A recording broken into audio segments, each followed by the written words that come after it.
Sinalakay ng Social Security System ang ilang kumpanya sa Quezon City na hindi nagbabayad ng kontribusyon sa kanilang mga empleyado.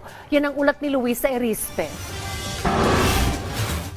Tirikman ang araw sa Quezon City ang Social Security Services o SSS.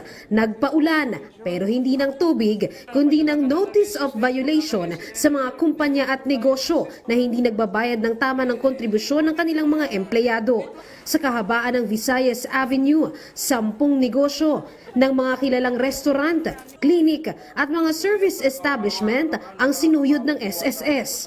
Alarming, kaya nga we are doing this.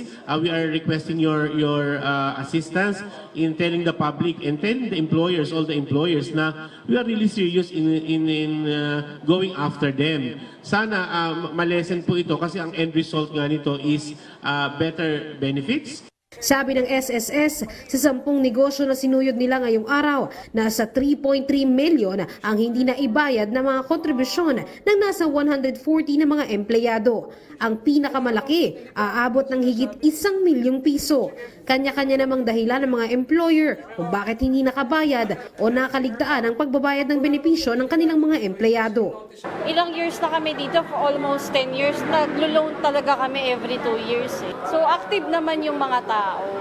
Previously, meron namang mga nakapost talaga sa account ko. Personally, so most likely talaga meron. It's just that a matter of the posting of payments, especially kapag hindi naka-PRN na once you paid directly, magpo-post na sa system ng SSS. There are some cases kasi na bayad, it's just that hindi posted. Pero giniit naman ng SSS, handa naman silang makipag-usap sa mga employer basta sisiguraduhin nilang magbabayad ang mga ito. Babala lang nila, wag nang paabuti na magkaroon pa ng kaso dahil may karampatang parusa ito. We're not oblivious to the plight of distress or challenge employers like halimbawa bumagyo, may mga natural calamities, may mga fire, no, fortuitous event, force majeure. These are justifiable reasons. Just for this year, first quarter alone, we were able to file 655 cases against all employers nationwide. Huwag na nilang paabutin na magdesisyon pa yung korte. Kitang-kita naman siguro sa ebidensya at meron din naman silang mga abogado na mag-a-advise sa kanila kung paano gagawin. Ang SSS naman po is open for settlement.